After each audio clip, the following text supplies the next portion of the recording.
السلام عليكم ورحمة الله وبركاته.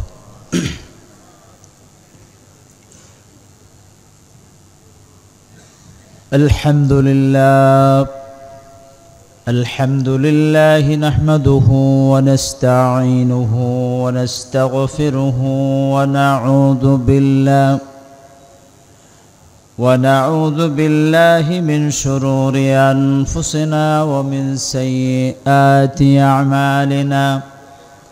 من يهده الله فلا مضل له ومن يضلله فلا هادي له. ونشهد أن لا إله إلا الله وحده لا شريك له. ونشهد أن سيدنا وحبيبنا ومولانا محمدا عبده ورسوله الذي أرسله بالحق بشيرا ونذيرا وداعيا إلى الله بإذنه وسراجا منيرا. فقد قال الله تعالى في كلامه المجيد وفرقانه الحميد: أعوذ بالله من الشيطان الرجيم. بسم الله الرحمن الرحيم. إن الله وملائكته يصلون على النبي يا أيها الذين آمنوا صلوا عليه وسلموا تسليما. اللهم উচ্চস্বরে বড় আওয়াজ দিয়ে মোহাব্বত নিয়ে আমরা দুরূদ শরীফ পড়ি। আল্লাহুম্মা সাল্লি আলা সাইয়্যিদিনা মাওলানা মুহাম্মদ ওয়া আলা আলি সাইয়্যিদিনা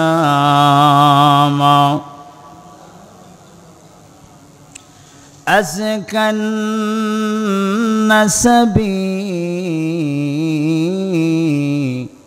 على الحسب.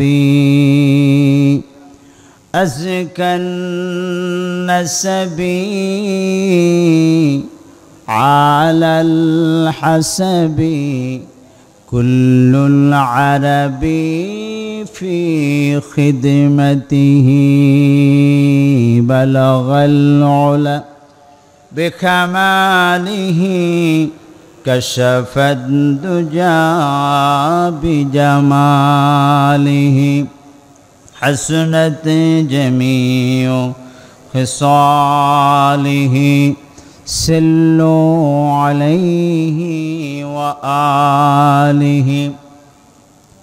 أعوذ بالله من الشيطان الرجيم. بسم الله الرحمن الرحيم. يا أيها الناس كلوا من طيب الأرض حلالا طيبا ولا تتبعوا خطوات الشيطان إنه لكم عدو مبين. فقال النبي صلى الله عليه وسلم: তালাবু কাসবিল হালালি ফরিদাতুম বাদাল ফরিদা। সাদাকাল্লাহুল মাওলানাল আযীম। ঐতিহ্যবাহী দক্ষিণ চট্টগ্রামের আল্লামা শাহ সুফি আশিকে রসুল অলিকুল শিরোমণি মুজাদ্দেদে মাহফিলে সিরাতুন নবীর প্রখ্যাত আলেমে দ্বীন আল্লামা শাহ সুফি হাফিজ আহমেদ রহমতুল্লাহ আলাই কর্তৃক প্রবর্তিত ৫৫তম ১৯ দিনব্যাপী আন্তর্জাতিক মাহফিলে সিরাতুন নবী সাল্লাল্লাহু আলাইহি ওয়াসাল্লাম মাহফিলের দ্বিতীয় দিবসের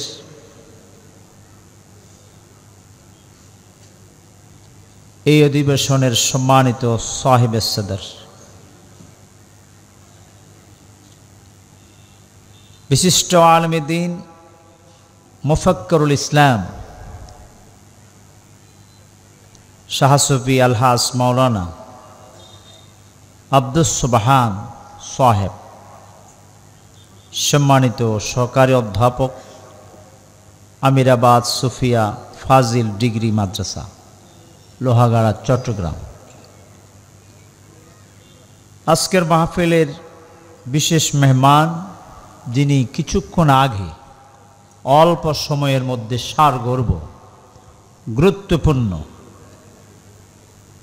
আমাদের উদ্দেশ্যে বক্তব্য পেশ করছেন, এই এলাকারই আলেমে দ্বীন শিক্ষানুরাগী আলহাজ মাওলানা JUM বাবর হুসাইন সিদ্দিকী সাহেব, সম্মানিত সভাপতি চুনতি সমাজ কল্যাণ পরিষদ। আগত বিভিন্ন প্রান্ত থেকে আগত ২৫,০০০ আলেমে দ্বীন গণ এবং বিভিন্ন এলাকা থেকে আগত সম্মানিত অতিথিবৃন্দ এবং অত্র বিশাল এই আন্তর্জাতিক সম্মেলনের পরিচালক বৃন্দ, হযরতুল উলামায়ে কেরাম, আসসালামু আলাইকুম ওয়া রাহমাতুল্লাহি ওয়া বারাকাতুহু। সময় অতি স্বল্প, যে গুরুত্বপূর্ণ একটা বিষয় আমাকে ধরিয়ে দেওয়া হয়েছে, এই বিষয়কে উপলক্ষ করে আমি কালামে রব্বানী ফুরকানুল মাজিদের অসংখ্য আয়াতুল কারিমা থেকে সূরাতুল বাকারা ১৬৮তম একটা আয়াত তেলাওয়াত করেছি। রাসূল করিম সাল্লাল্লাহু আলাইহি ওয়াসাল্লামের অসংখ্য গণিত হাদিসে কারিমা থেকে, বাইহাকি শরীফ থেকে আমি একটা সংক্ষিপ্ত আকারে হাদিস আপনাদের সামনে তেলাওয়াত করেছি। অল্প সময়তে কোরআন সুন্নাহকে সামনে নিয়ে এই বিষয়ের কিছু কথা বলতে চাই। ওয়ামা তৌফিক ইল্লা বিল্লাহ আলাইহি তাওয়াক্কালতু ওয়া ইলাইহি উনীব। সম্মানিত হাজরিন, ইবাদতের, আমরা যে ইবাদতের জন্য আল্লাহ পাক আমাদেরকে পাঠালেন পৃথিবীতে, লিয়াবুদুন বলেছেন, ইবাদত করতে হবে, দাসত্ব করতে হবে আল্লাহ। সে ইবাদত কবুল হওয়ার পিছনে যেটা প্রধান শর্ত, এটা হলো আমাকে হালালি রুজি রোজগার করতে হবে, হালালি কাসব আমাদেরকে অর্জন করতে হবে। যদি হারামি কোনো কসব নিয়ে আমার রক্তপিণ্ড, গুস্ত, মাংস এগুলি গঠিত হয়, যত ইবাদত, যত বندگی, যত আল্লাহর দাসত্বগুলো আমরা করি না কেন, কখনো কসমিন কালে আল্লাহ আমাদের পক্ষ থেকে ইবাদতগুলি গ্রহণ করবেন না। নাউজুবিল্লাহ মিন যালিক।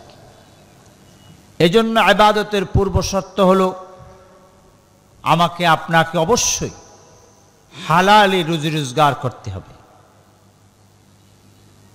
নামাজ পড়া যেমন ফরজ, রোজা রাখা যেমন ফরজ, হজ করা যেমন ফরজ, ইসলামের অন্যান্য নিয়ম কানুনগুলি, ফরজিয়া কাজগুলি যেমন আদায় করা একজন মুসলমান মুমিনের জন্য যেমন ফরজ, সেই ফরজের মতোই একজন মুমিন, একজন ঈমানদারের কামাই কসবে অর্জনে, ব্যবসা বাণিজ্যে হালাল উপার্জন করাও তেমন একটা মহাফরজ। এই ফরজকে আমরা গুরুত্ব দিই না। আমাদের এই দেশে যে অর্থনৈতিক ব্যবস্থাপনা, এই বর্তমান প্রচলিত অর্থনৈতিক ব্যবস্থাপনাতে হালালকে খুঁজে পাওয়া যাবে না। হারাম দিয়ে সায়লাভ, সেটা রাষ্ট্রীয়ভাবে প্রদর্শন দেওয়া হয়েছে। যেমন আপনি সুদ ছাড়া ব্যাংকিং ব্যবস্থা চলে না। গরিব দুঃখী মেহনতি মানুষ তাদের জীবিকা নির্বাহের জন্য সরকারের ব্যাংকের কাছে দ্বারস্থ হতে হয়। ব্যবসা বাণিজ্যকে উন্নতি করার জন্য সরকারি ব্যাংকের সাথে দ্বারস্থ করতে হয়। তখন সুদ ছাড়া কোনো প্রকার লেনদেন হয় কি হয় না বলেন? অথচ সুদ হালাল না নাকি হারাম বলেন? সুদ হারাম না নাকি হালাল? সারা পৃথিবীর মানুষগুলো যদি ঐক্যবদ্ধ হয়ে সুদকে হালাল করার জন্য প্রচেষ্টা চালায়, কিয়ামত পর্যন্ত প্রচেষ্টা চালালে সুদকে কি হালাল করা যাবে? হালাল করা যাবে? যাবে না। এই সুদের ব্যবস্থাপনা, সুদের কারবার আমাদের দেশে আছে না নাই? রাসূল করিম সাল্লাল্লাহু আলাইহি ওয়াসাল্লাম তিনি বলেন, ক্বালা রাসূলুল্লাহ সাল্লাল্লাহু আলাইহি ওয়াসাল্লাম আতাইতু লাইলাতা উসরিয়া বি আলা কওমিন বুতুনুহুম কাল বুয়ুত ফিহাল হায়াত তুরা মিন খারিজি বুতুনিহিম। রাসূল সাল্লাল্লাহু আলাইহি সাল্লাম সাহাবায়ে কেরামদেরকে বললেন, আল্লাহ পাক আমাকে মেরাজ করালেন। মেরাজ করতে গিয়ে আল্লাহ পাক আমাকে জান্নাত জাহান্নাম পরিভ্রমণ করালেন। আমি জাহান্নামে গিয়ে দেখলাম কতগুলি মানুষ, তাদের পেট বুতুনহুম কাল বুয়ুত, বিশাল আকারের ঘরের মতো, আট্টালিকার মতো, প্রসাদের মতো বিশাল আকারের পেট। সেই পেটের ভিতরে বাহির থেকে দেখা যায় কতগুলি সাপ বিচ্ছু তার পেটের ভিতরে ঘুরঘুর করছে। বড় বড় সাপের আভাসন তার পেটের ভিতরে। সাপ বিচ্ছুগুলো সেখানে বাহির থেকে দেখা যায় সাপগুলো ঘোরাফেরা করছে। ফাকুলতু, হযরত আবু হুরায়রা রাদিয়াল্লাহু তাআলা বলেন, জিজ্ঞাসা করা হলো, ইয়া রাসূলুল্লাহ, রাসূল সাল্লাল্লাহু আলাইহি ওয়াসাল্লাম জিজ্ঞাসা করলেন, সাথী ছিলেন জিবরাইল। রাসূলুল্লাহর পিছনে সাথী ছিলেন কে বলেন? জিবরাইল। জিবরাইল আলাইহিস সালামকে রাসূল বলেন, ফাকুলতু, আমি জিজ্ঞাসা করলাম, মানহুম, মান হাউলাই ইয়া জিবরাইল, এই জিবরাইল আলাইহিস সালাতু ওয়াস সালাম, যেই বিশাল আকারের পেট দেখা যায়, যেই পেটের ভিতরে অসংখ্য সাপ বিচ্ছুর আভাসন দেখা যায়, এই মানুষগুলি কারা, কি অপরাধ তারা করেছে? ক্বালা হাউলাই আকালাতুর রিবা, এরা সুদকুর। এটা কি কুর বলেন? এটা কি কুর বলেন? সুদকুর। সুদ খেয়ে তারা অট্টালিকার মালিক হয়েছে, যার ফলে আল্লাহ পাক তাকে পরকালে এই মহান বড় শাস্তির সম্মুখীন করিয়েছে। সবাই বলেন নাউজুবিল্লাহ বলেন। আর রাশি ওয়াল মুরতাশি ওয়া শাহিদাইহি ওয়া কাতিবাইহি কিলাহুমা ফিন্নার। যারা সুদ দেয়, সুদের কারবার করে, সুদ গ্রহীতা, সুদ দাতা, সুদের চুক্তিপত্র যারা লিখে, ওই চুক্তিতে যারা সই করে, তারা সকলেই সমান অপরাধী, তারা সবাই জাহান্নামী। সবাই বলেন নাউজুবিল্লাহ বলেন। এই সুদের কারবার আছে না নাই আমার দেশে? এই সুদ ভিত্তিক অর্থনৈতিক ব্যবস্থা চালু আছে না নাই? এই সুদ ভিত্তিক অর্থনৈতিক ব্যবস্থা থেকে আমাদেরকে বেরিয়ে আসতে হবে। সুদের কারবার করে আপনি নামাজ পড়বেন, রোজা রাখবেন, হজ করবেন, যাকাত দিবেন, আল্লাহ একটাও কবুল করবেন না। যেহেতু আপনি হারাম বক্ষণ করে, হারাম খেয়ে আপনি বড় হয়েছেন, মোটো হয়েছেন, টাকা বলা হয়েছেন। এই জন্য এই সুদের কাজ আমাদের পরিহার করতে হবে কি হবে না বলেন? ব্যবসার মধ্যে, লেনদেনের মধ্যে, ওজনের মধ্যে ভেজাল দেওয়া হয় কি হয় না? ভেজালের সয়লাপে বাংলাদেশের ব্যবসা, বিভিন্ন ব্যবসাতে ভেজালে ভরা। এই ভেজাল, ওজনে কম দেওয়া, 2 নম্বরকে 1 নম্বর বানিয়ে দেওয়া, পরের হক লুণ্ঠন করা, সন্ত্রাসী কায়দায় মানুষের সম্পদ আত্মসাৎ করা, জুলুম করা, চাঁদাবাজি করা, এগুলো হালাল না নাকি হারাম? এই পদ্ধতি এখন চালু আছে না নাই? এই কাজ এখন চলে কি চলে না? এই কাজ যদি চলে, এই মানুষটার ইবাদত আল্লাহ কি কবুল করবেন? করবেন মনে হয়। قال رسول الله صلى الله عليه وسلم إن الله طيب لا يقبل إلا طيبا। নিঃসন্দেহে আল্লাহ হলেন পবিত্র। আল্লাহ পবিত্রতাকে ভালোবাসেন এবং পবিত্র ছাড়া কোন ইবাদত আল্লাহ কি করেন না। ইন্নাল্লাহ আমারাল মুমিনিন বিমা আমারা বিহিল মুরসালিন فقال يا أيها الرسول كلوا من طيبات وعملوا صالحا। আল্লাহ পাক সুবহানাহু ওয়া তাআলা রাসূল বলেছেন, ইমানদার মুমিনদের উপর যে নির্দেশ, সেই নির্দেশ আল্লাহ পাক নবীদেরকে দিয়েছিলেন। ইয়া আইয়ুহার রাসূল, এ আমার রাসূলগণ, এ আমার রাসূল, কুলু মিন তাইয়্যিবাত, তুমি পবিত্র আহার করো, পবিত্র খাবার ভক্ষণ করো। ওয়া আমালু সালিহান, পবিত্র আহার ভক্ষণ করেই ভালো কাজ শুরু করো। এখন অপবিত্র খাবার খেয়ে আপনি শরীরটা মোটা করলেন, আজান দিলে মসজিদে গেলেন, অপবিত্র খাবার খেয়ে আপনি ধনাঢ্য ব্যক্তি হলেন, আপনি টাকা হয়েছে, বছর ফিরতে আপনি হজে গেলেন, পবিত্র অপবিত্র খাবারকে আপনি রুষ্টপুষ্ট হলেন, রমজানের রোজা আসলো, আপনি রোজা রাখলেন, এগুলা কি কবুল হবে? আপনার ইবাদত কবুল করার পূর্ব শর্ত হলো আপনাকে হারাম পরিহার করতে হবে এবং আপনাকে পবিত্র খাবার ভক্ষণ করতে হবে, তারপরে আপনার ইবাদত কবুল হবে। রাসূল সাল্লাল্লাহু আলাইহি সাল্লাম, আল্লাহ পাক সুবহানাহু ওয়া তাআলা বলেন, ইয়া আইয়ুহাল্লাযীনা আমানু কুলু মিন তাইয়্যিবাতি মা রাযাকনাকুম। এই ইমানদারগণ, তোমরা আল্লাহ পাকের দেওয়া হালাল নিয়ামতগুলি, রিজিকগুলি তোমরা ভক্ষণ করো।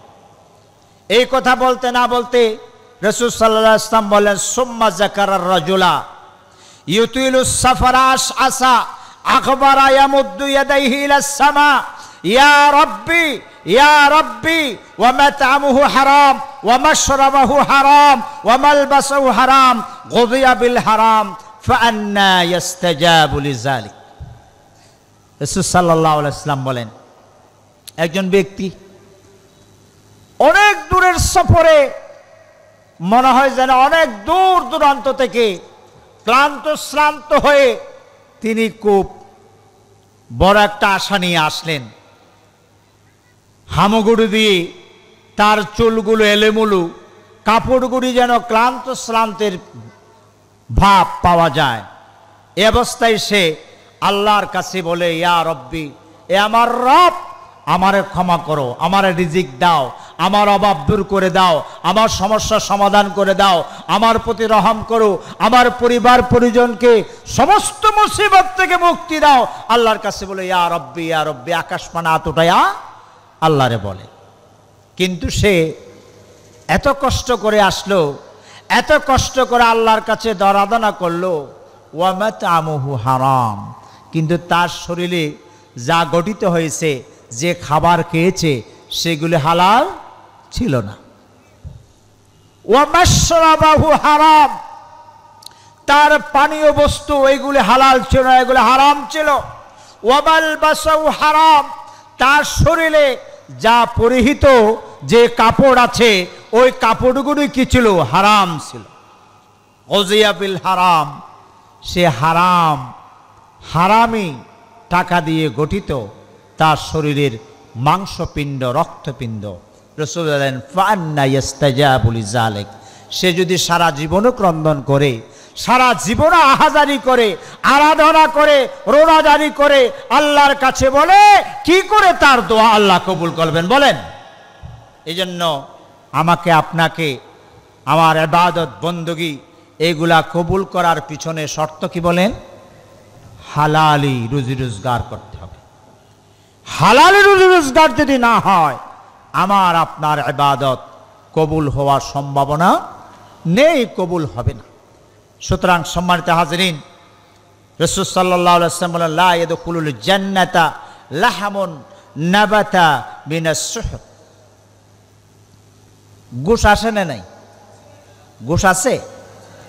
টেবিলের নিচ দিয়া দেওয়া হয়, বাম হাতে দেওয়া হয়, পিছন দিকে দেওয়া হয়। কত যে ট্র্যাডিশনাল আছে ঘুষের,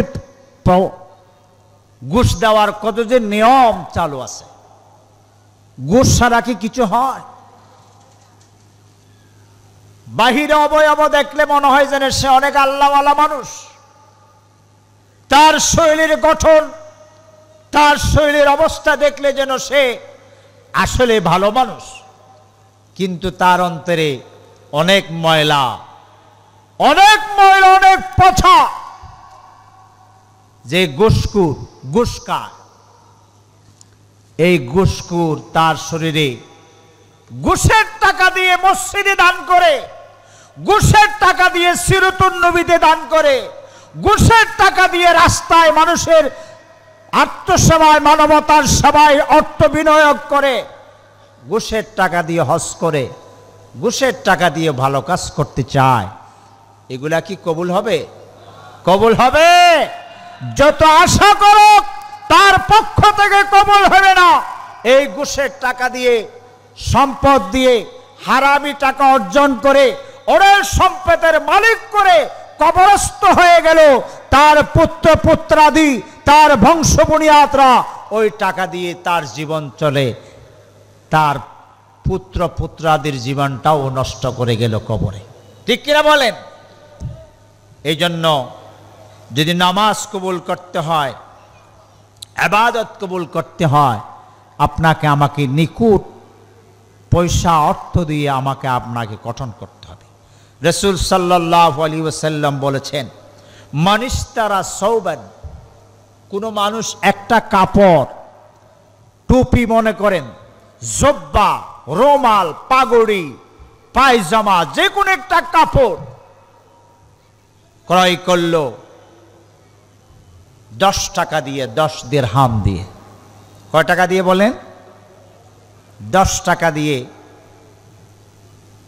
10 টাকা দিয়ে, 10 দিরহাম দিয়ে কোনো মানুষ যদি একটা কাপড় খরিদ করে,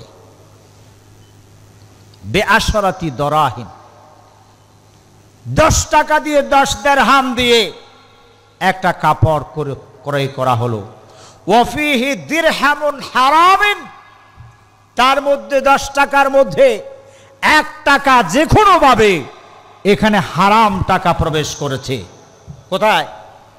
আপনি 100 টাকা দিয়ে কিনেন, 1 লক্ষ টাকা দিয়ে কেনেন, 10 টাকা দিয়ে কেনেন, যাই খরিদ করেন, ওই জায়গায় যদি কোনো না কোনোভাবে যেভাবে হোক যদি 1 টাকা কোনো কারণে যদি 1 দিরহাম যদি হারাম টাকা ঢুকে, লাম ইয়াকবালিল্লাহু লাহু সালাতান মা দামা আলাইহি, ওই কাপড় যতক্ষণ পর্যন্ত আপনার গায়ে থাকবে, আপনার মাথায় থাকবে, আপনার পরনে থাকবে, আপনার শরীরে থাকবে, ওই কাপড় দিয়ে আপনি যত বছর আল্লাহর ইবাদত নামাজ পড়েন, ওই নামাজ কখনো কবুল হবে না যতক্ষণ পর্যন্ত এই কাপড়টা আপনার গায়ে থাকবে, ততক্ষণ পর্যন্ত। নাউজুবিল্লাহ। চিন্তা করেন, আমি কি কোনোদিন চিন্তা করেছি আমি একজন সমাজের রেসপেক্টেবল সম্মানিত ব্যক্তি, অনেকে হাদিয়া তোফা দেয় কি দেয় না বলে, মুরব্বীদেরকে, হুজুরদেরকে, পীর সাহেবদেরকে তোফা দেয় কি দেয় না বলেন। সে মানত করেছে, মনে করেন আমাদের ওইদিকে আবার চালান তো হয় যে আমার এই চালানটা যদি আমি পার করে দিতে পারি, আমি হুজুর সাহেবকে 5,000 টাকা দেব। এটা তার ভিতরের গোপনীয়তা। আমার এই চালানটা যদি পার করে দিতে পারি, আমি হুজুরের এই মাথা থেকে আপাদ মস্তক ড্রেসগুলি সিলাই দেব। দেওয়ার পর খুব হুজুর জানে ওই লোকটা ওই কাজ করে, সুন্দর করে তার জামা খুব আনন্দ আপ্লুত হয়ে জামাটা পরিধান করে যে খুব ভালো লাগছে, আল্লাহু আকবার, নামাজ যদি পড়ে, এই হুজুর জানা সত্ত্বে ওই খারাপ লোকের কাছ থেকে হাদিয়া নেওয়া, ওই হাদিয়ার টাকা দিয়া পোশাক, আশাক, টুপি, জুব্বা, পায়জামা, রুমাল যাই দেন, গড়ি যাই গায়ে পড়ে আপনি নামাজ পড়বেন, যতদিন পর্যন্ত পড়বেন এক ওয়াক্তের নামাজ আল্লাহর কাছে কবুল হবে না, কবুল হবে না। নাউজুবিল্লাহ বলে। এটাকে আমার কথা না, মুহাম্মদ রাসূলুল্লাহর কথা। কার কথা? লাম ইয়াকবালিল্লাহু সালাতান মা দামা আলাইহি, নামাজ কবুল হবে না। এখন চিন্তা করেন আমরা কোন অবস্থায় আছি। এত দোয়া করা হয়, দোয়া কবুল হয় না কা? এটা অপরাধ কিসে? আল্লাহ তো দোয়া কবুলই করবেন। আমরা নিজেরা একটু চিন্তা করে দেখি নাই, কোন খাবার খেয়ে দোয়া করলাম, কোন হাদিয়া গায়ে পড়ে দোয়া করলাম, এটা চিন্তা করে নেই, যার ফলে দোয়া কবুল হচ্ছে না। সম্মানিত হাজরিন, এই জন্য আমাদের একটু সচেতন হতে হবে। এই সচেতন তো আমি একা হলে হবে না, আপনারা হলে হবে না। এই সচেতনতার কাজ করতে হবে গভর্নমেন্টকে, সরকারকে করতে হবে। সরকার যদি সুদ ভিত্তিক অর্থনৈতিক ব্যবস্থা বন্ধ করে দিয়ে সুদ মুক্ত যদি অর্থনৈতিক ব্যবস্থা চালু করত, তাহলে বাংলাদেশের মুসলমানগুলি অনেকটা জাহান্নামের আযাব থেকে বেঁচে যেত। দুর্ভাগ্য, আমরা বিগত 55 বছর 54 বছরের মধ্যে এই ধরনের ইসলাম প্রিয়, কোরআন প্রিয়, ইসলামী আদর্শে অনুপ্রাণিত কোন সরকার পাই নাই, ঠিক কিনা বলেন? যার ফলে খোদাই গজব একের পর এক আমাদের উপরে অর্পিত হচ্ছে। আগামীর এই দিনে সুবর্ণ এই সুযোগে আমাদেরকে হাল ধরতে হবে। এই হাল যদি আমরা ধরতে ব্যর্থ হয়, তাহলে আমাদের উপরে এমন ভয়াবহ মুসিবত আসবে, এমন ভয়াবহ আযাব আসবে, অভিশাপ আসবে, খোদাই গজব আসবে, তা কেউ হটাইতে পারবে না। আল্লাহ আমাদেরকে পরীক্ষা করছেন, করছেন কিনা বলেন? আমরা ব্যবসাতে বেজাল দিই, আমরা ওজনে বেজাল দিই, পরের হক লুণ্ঠন করি, আমরা সীমানা আইল কর্তন করি, করি কি করি না? মানসারাকা মিনারুল আরদে ইউজাউ আলাল মিজানে ইলা তাহাতিস সারা। যারা সীমানার আইল কর্তন করে, যারা সীমানার কুঠিকে নড়াচড়া করে গোপনীয়তার সহিত তার জায়গাকে বড় করার জন্য, এই ধরনের করে কি করে না বলেন? সীমানা নিয়ে দাঙ্গা হাঙ্গামায় অনেক হত্যাযোগ্য ঘটনা ঘটেছে কিনা বলেন? আপনারা শুনেছেন আমাদের উকিয়াতে কুতুব আলমে গেল 3 মাস 2 মাস আগে তার সীমানার জেরে একজন মসজিদের ইমাম খতিব, হয়তো তিনি এই চুনতি মাদ্রাসার ছাত্র ছিলেন, আব্দুল্লাহ নামের, হাফেজ আব্দুল্লাহ, তাকে এবং তার ভক্তরা, তার ভাইয়েরা, তার অপোজিট পক্ষের 5 জন 6 জনকে একদিন হত্যা হয়েছে শুধুমাত্র একটা সীমানার কাঠির জন্য। নাউজুবিল্লাহ। রাসূল বলেন, এই ধরনের জঘন্য যদি মানুষ যখন আল্লাহর দেওয়া নীতি রাসূলুল্লাহর আদর্শের বিপরীতে নিজস্ব কোনো ব্যবস্থাপনায় নিজেকে চালাতে চায়, সেইখানে বিভিন্ন প্রকার শয়তানের ওয়াসওয়াসা, শয়তান প্রবেশ করে অশান্তির দাবানল তার মধ্যে জ্বালিয়ে রাখবেন। ঠিক কিনা বলেন? শুধুমাত্র একমাত্র আল্লাহর কিতাব রাসূলুল্লাহর আদর্শের মধ্যেই শান্তি নিহিত আছে না নাই বলেন? আছে না নাই বলেন? সুদভিত্তিক অর্থনৈতিক ব্যবস্থা হলো গরিবদের থেকে নিয়ে বড়রা বড় হয় আরো বেশি, গরিবদের থেকে শোষণ করে বড়রা আরো বেশি আট্টালিকার মালিক হওয়ার নামে সুদ। এবং যাকাত ভিত্তিক অর্থনৈতিক ব্যবস্থা হলো ধনীদের থেকে নিয়ে গরিব দুঃখী মেহনতি মানুষকে পুনর্বাসিত করা। ঠিক কিনা বলেন? কিন্তু আমাদের দেশে গরিব আছে, আছে না নাই? গরিব কেন? গরিব কারা করছে? যারা ধনাঢ্য ব্যক্তি তারাই গরিব বানিয়ে রাখছে। ধনাঢ্য ব্যক্তির কাছে গরিবের হক ছিল, অধিকার ছিল, পাওনা ছিল, কিন্তু সে পাওনা আদায় না করে বরংস গরিবদের থেকে শোষণ করে তার বিড়াবাড়ি শুদ্ধ নিয়ে যাওয়ার জন্য ধনাঢ্য ব্যক্তিরা উৎপেতে আছে না নাই বলেন? আছে না নাই? রাসূল সাল্লাল্লাহু আলাইহি সাল্লাম বলেছেন, ইজা কানা উমারাউকুম শারারুকুম ওয়া আগনিয়াকুম বুখলাউকুম ওয়া উমুরিকুম ইলা নিসাইকুম ফাবাতানিল আরদু খায়রুল লাকুম মিন যাহরিহা। তোমাদের সমাজের ওমারা, বিচার ব্যবস্থাপনা, তোমাদের সমাজের শাসক গোষ্ঠী যদি জালেম হয়, শোষক হয়, সন্ত্রাস হয়, এতিম দুঃখী মেহনতি মানুষের উপর জুলুম চালায়, অন্যায়ভাবে পৈশাচিকভাবে নিজের আমিত্ব বজায় রাখার জন্য, নিজের অহমিকাকে টিকিয়ে রাখার জন্য, নিজের ক্ষমতাকে চিরস্থায়ী করার জন্য প্রতিপক্ষের উপর জুলুম চালায়। এবং যারা টাকাওয়ালা, পয়সাওয়ালা, ধনাঢ্য ব্যক্তি গরিব মানুষের আশা করেছিল আমার গ্রামে, আমার মহল্লায় ধনাঢ্য ব্যক্তি আছে, আমাদের ভবিষ্যৎ কোনো সমস্যা হলে তারা আমাদেরকে সাহায্য করবে, তাদের কাছে আমরা সাহায্য দ্বারস্থ হব। কিন্তু তার বিপরীতে গরিব দুঃখী মেহনতি মানুষের উপর জুলুম চালায়, ধনাঢ্য ব্যক্তিরা তাদের উপর অত্যাচার চালায়, তাদের উপর জুলুম চালায়, তাদের অধিকার খর্ব করে, ছিন্ন করে। আর দেশের সুপার পাওয়ার যদি নারীদের হাতে চলে যায়, কার হাতে বলেন? নারীদের হাতে। কার হাতে? আমরা বিগত ৫৪ বছর মধ্যে প্রায় ৪০টা বছর, ৩৫টা বছর নারীর উপরে ক্ষমতা ছিল কি ছিল না বলেন? নারীরা আমাদের উপর শাসন করেছিল, করে নাই বলেন? এটা হলো গজব। এটা কি? অভিশাপ। এটা কি? অভিশাপ।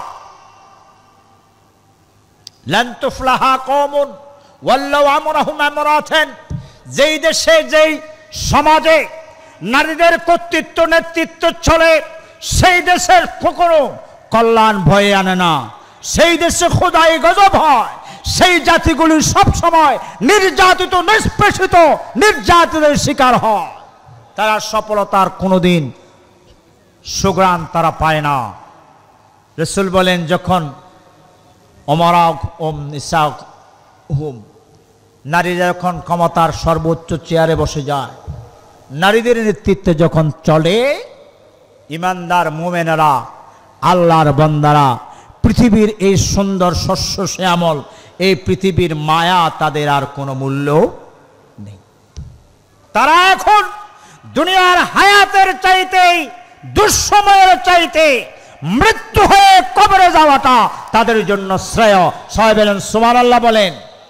বিগত 18 বছরে এই দেশের আলেম উলামা, এই দেশের নামাজি, কোরআন সুন্নাহর ধারক বাহক, তারা কি আরামে ছিল না নাকি শান্তিতে ছিল না অশান্তিতে ছিল? বলেন, শান্তি না নাকি অশান্তি? এই মাহফিল পর্যন্ত পরিচালনা করতে গিয়ে যাচাই বাছাই করে এই ধরনের তাদের মদত পুষ্ট উলামায়ে কেরামদেরকে দিয়েই পরিচালিত করতে হয়েছিল, ঠিক কিনা বলেন?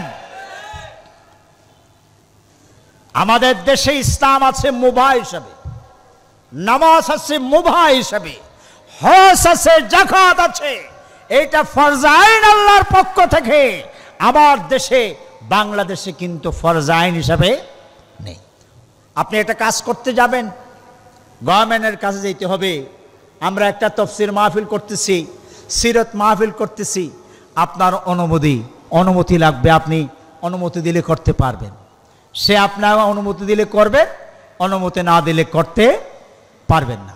বিগত 18 বছরে সারা বাংলাদেশের প্রত্যন্ত অঞ্চলে এই ধরনের ঘটনা ঘটেছে কি ঘটে নাই বলেন? তাহলে ইসলামের কথা বলা প্রচার করা আমাদের জন্য ফরজ ছিল কিনা বলেন? এই ফরজ কাজগুলি গভর্নমেন্ট থেকে বাতিল থেকে অনুমতি নিয়ে ইসলামের প্রচার করার প্রয়োজন ছিল। ইসলাম বাতিলের কাছে শরণাপন্ন ধন্না দিত, আমি কি পারবো কি পারবো না। বাতিল অনুমতি দিলেই যতটুকু দিবে ততটুকু পারবেন, না দিলে আপনি পারবেন না। নামাজ ফরজ আইন ছিল, কিন্তু নামাজ আপনি ইচ্ছা করলে পড়বেন, না পড়লে আপনার কোনো বাধ্যবাধকতা নেই।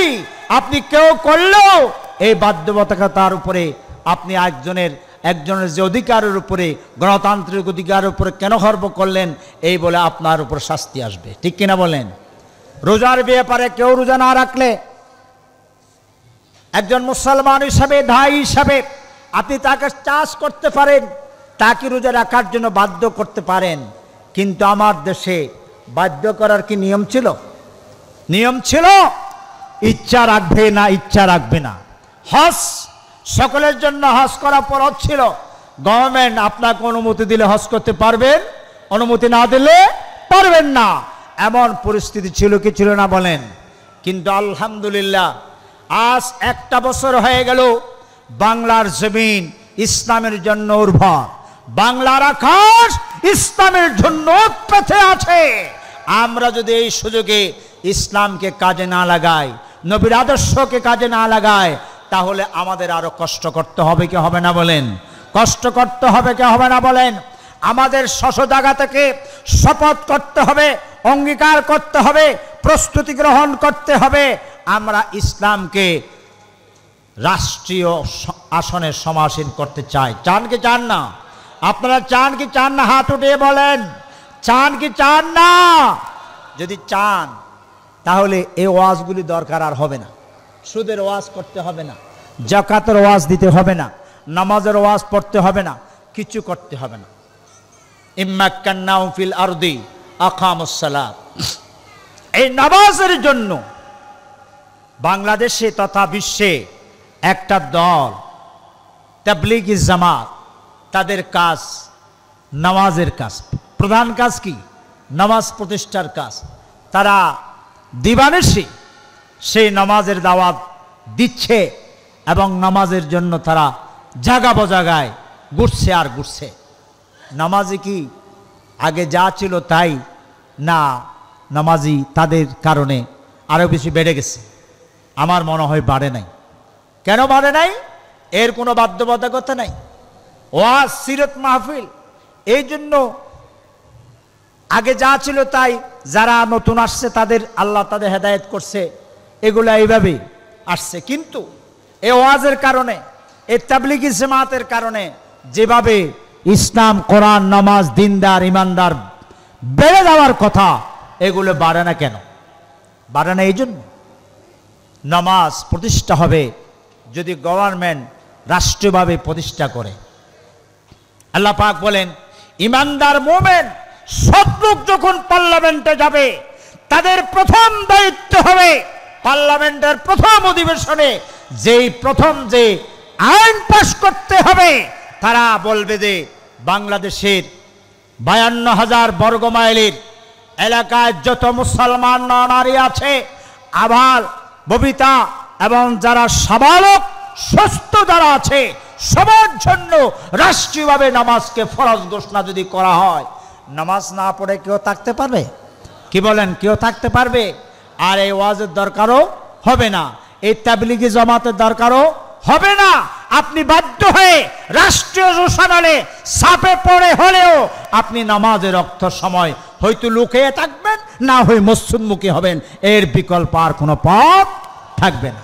এই জন্য আমাদেরকে নামাজ প্রতিষ্ঠা করতে হলে সমাজে, গ্রামে, অন্দরে অন্দরে, জায়গায় জায়গায়, বাড়িতে নামাজ প্রতিষ্ঠা করতে হলে আমাদের প্রধান কাজ হবে আগামীর পার্লামেন্টে এমন সৎ এবং যোগ্য ব্যক্তিদেরকে পাঠাতে হবে যারা নামাজের কাজ করবে। ঠিক কিনা বলেন? দ্বিতীয় নম্বর, যে আমাকে যে হালাল আর হারামের কথা বলা হয়েছে, এই হালাল আর হারাম এইগুলোও রাষ্ট্রীয়ভাবে করা সম্ভব। আমি ব্যক্তিগতভাবে নিজে নিজে চেষ্টা করলাম, আমি হাজারো চেষ্টা করলাম, আমার ডাইনে আমার বাঁয়ে সব জায়গায় হারামের সয়লাভ, আমি কি করে বাঁচব? রাসূল সাল্লাল্লাহু আলাইহি ওয়াসাল্লাম বলেন, এমন একটা জামানা আসবে আমার উম্মতের উপরে, ইসলাম, কোরআন, দ্বীন, শরিয়াত রক্ষা করার জন্য তাদের এত কষ্ট হবে, একটা জ্বলন্ত আগুনের কয়লা হাতে রাখা যেমন কঠিন, একটা জ্বলন্ত আগুনের কয়লা হাতের তালুতে রাখা যেমন কঠিন, একজন মুসলমান তার ইসলামী তাহজিব, তামাদ্দুন, শিষ্টাচারগুলি লালন করা তার চাইতে আরো বেশি কঠিন হবে। সবাই বলেন নাউজুবিল্লাহ। আল্লাহ পাক আমাদেরকে এই সুযোগটা দিয়েছেন। সম্মানিত হাজরিন, আমি আপনাদের কাছে অনুরোধ জানাবো, অনেক মুসলমান আপনারা এসেছেন, দোকানে আছেন, বিভিন্ন জায়গা জায়গায় আছেন, আসছেন কষ্ট করে দ্বীনের কথা শোনার জন্য, বিভিন্ন উলামায়ে হযরতের জুবানের মূল বক্তব্যগুলো শোনার জন্য, নিজের জীবনকে পরিবর্তন করার জন্য। কিন্তু দুর্ভাগ্য, অধিকাংশ মানুষ দোকানে গল্প গুজব আছে। আপনারা এশারের নামাজের পরে হলেও আপনাদেরকে আহ্বান করছি, ঘোরাফেরা করার না করে প্যান্ডলে আসতে হবে, কিছু কথা জানতে হবে, বুঝতে হবে, শিখতে হবে। এই জন্য আমি আপনাদের কাছে অনুরোধ জানাবো, আমাদেরকে হালাল রুজি রোজগার করতে হবে, চেষ্টা করতে হবে। করতে হবে কি হবে না বলেন? যদি হালাল রুজি রোজগার করা না হয়, তাহলে আমাদের ইবাদত হবে না, আমাদের বندگی হবে না। রাসূল বলেন, যারা হালালি ব্যবসা করে, হালালি কি করে? আন আবি সাইয়্যিদ আল-খুদরি রাদিয়াল্লাহু তাআলা আনহু قال قال رسول الله صلى الله عليه وسلم التاجر الصدوق الامين مع النبيين والصديقين والشهداء والصالحين। রাসূল সাল্লাল্লাহু আলাইহি ওয়াসাল্লামের জলিল কদর সাহাবী আবু সাইয়্যিদ আল-খুদরি রাদিয়াল্লাহু তাআলা তিনি বলেন, রাসূল সাল্লাল্লাহু আলাইহি ওয়াসাল্লাম ঘোষণা করেছেন, যারা সত্যবাদী, ন্যায়পরায়ণ, যারা হক ব্যবসায়ী। কতগুলি সত্যবাদী ব্যবসায়ী আছে না নাই? হালাল ব্যবসায়ী আছে না নাই? বছরের শেষে তার হিসাব করে, তার সম্পদ হিসাব করে, বছর শেষে তার উপর যে যাকাত দেওয়া ফরজ হিসাব করে টাকা বের করে, যাকাতের টাকা বের করে, সেই টাকাগুলি যাকাত হিসেবে গরিব দুঃখী মেহনতি মানুষের কাছে দেয়, এমন আছে না নাই বলেন? যাকাত দেওয়া ব্যবসায়ী আছে না নাই বলেন? সত্যিকারের ব্যবসায়ী আছে নাই বলেন? হালালি ব্যবসা করে লোক আছে না নাই বলেন? অবশ্যই আছে। যারা এই কঠিন পরিস্থিতির ভিতরে, এই ভয়াবহ পরিস্থিতির ভিতরে, এত সুদ ঘুষের ভিতরে যারা তারপরও প্রচেষ্টা চালিয়ে সত্যনিষ্ঠা ভালোভাবে শুদ্ধ হালালি ব্যবসা করেছে যারা, তাদের ব্যাপারে সুসংবাদ হলো আল্লাহ পাক তাদেরকে, পৃথিবীতে এই ব্যবসা করাটা কঠিন, যেহেতু তার ডায়ে বাঁয়ে সামনে পিছনে সবগুলি হারাম দিয়ে ভরা, তারপরে সে হালাল ব্যবসা করতে পারা, এটা কি সহজ বিষয় না কঠিন বিষয়? অনেক কঠিন বিষয়। রাসূল সাল্লাল্লাহু আলাইহি ওয়াসাল্লাম তার ব্যাপারে ঘোষণা করেছেন যে তাকে এত সম্মানিত করা হবে। আত-তাজিরুল সাদুকুল আমিন মা'আন নবিয়্যিন, সে যখন মরে যাবে কাল কিয়ামতের ময়দানে কঠিন মুসিবতের সময় সেই নবীদের কাতারে থাকবে। সবাই বলেন সুবহানাল্লাহ বলেন। নবীরা যেই কাতারে থেকে সম্মানিত হবেন, আল্লাহ তাদেরকে সম্মানিত করবেন, সেই হালালি ব্যবসায়ীরা তারা নবীদের কাতারে থাকবেন। সবাই বলেন সুবহানাল্লাহ। ওয়াস-সিদ্দিকিন, এবং সত্য ন্যায় পরায়ণ সত্যবাদীদের কাতারে থাকবেন। ওয়াস-শুহাদা, যারা উহুদের ময়দানে, কারবালার প্রান্তরে, বদরের প্রান্তরে, খায়বারে, খন্দকে, বিভিন্ন জায়গায় বজাগায় ইসলামের জন্য, দ্বীন প্রতিষ্ঠার জন্য নিজের জান মাল দিয়ে কোরবানি করে শহীদ হয়েছে, যারা ন্যায় পরায়ণ সত্য ব্যবসায়ী হালালি ব্যবসায়ী, আল্লাহ পাক হাবিব বলেছেন তাদের সঙ্গী হবে শহীদের কাতারে তারা থাকবেন। সবাই বলেন সুবহানাল্লাহ বলেন। সবাই বলেন সুবহানাল্লাহ। এই জন্য ব্যবসায়ী করলে মান যায় না, আল্লাহ তাদেরকে মান বাড়িয়ে দেন, কিন্তু সেই ব্যবসাটা কি হতে হবে বলেন? কি হতে হবে? হালাল ব্যবসা হতে হবে। আপনি কখনো, অনেক ব্যবসায়ী আছে প্রতি কথায় কথায় শপথ করে, এটা কি ভালো, এটা কি ভালো জিনিস, এটা প্রমাণ করার জন্য কথায় কথায় শপথ করা, এটা একটা মুনাফিকের আলামত। কিসের আলামত বলেন? যারা কথায় কথায়, যেই ব্যবসায়ী কথায় কথায় শপথ করবে, তার সেই ব্যবসায় হালাল নেই, সেই ব্যবসা হারাম, যার কারণে সে বারবার শপথ করে আপনাকে বিশ্বাস নিয়ে তার খপ্পরে পড়ার জন্য এই ফাঁদ নতুন করে রচনা করেছে। কথায় কথায় শপথের প্রয়োজন কি? সে শপথ করে বলে যে এইটা টাকা দিয়ে কিনেছি আমি, তাকে জিজ্ঞাসা করা হয়নি তুমি কত টাকা দিয়ে খরিদ করেছো, আমার এত টাকা দিয়ে বিক্রি করছো, এটা তাকে তো জিজ্ঞাসা করা হয়নি। কিন্তু সে জিজ্ঞাসা না করেও বাধ্য হয়ে সে যে নিজের সৌযোগে সে বলে যে বারংবার শপথ করে বলে আমি এত টাকা দিয়ে কিনেছি, তোমার জন্য এত টাকা দিচ্ছি। নাউজুবিল্লাহ। এই ব্যবসা করা হারাম, এই ব্যবসা করবেন। এত শপথের প্রয়োজন? হালালি ব্যবসা করবেন, হালালি টাকা দিয়ে ব্যবসা করবেন। এতিমের মাল বক্ষণ করবেন না। এতিমের মাল কি করবেন না? বক্ষণ করা যাবে না। এতিমের মাল বক্ষণ করা মানে আপনি জ্বলন্ত আগুনকে, একটা জ্বলন্ত আগুনকে ফেললে যেই দশা আপনার হবে, এতিমের মাল ঝরা বক্ষণ করে তারা জ্বলন্ত আগুন বক্ষণ করার মতো শাস্তি তা সে বুক করবে। সবাই বলেন নাউজুবিল্লাহ বলেন। আমাদের দেশে কলমের কোষায় কত টাকা খায়? আমার দেশে বিচার হয় কার?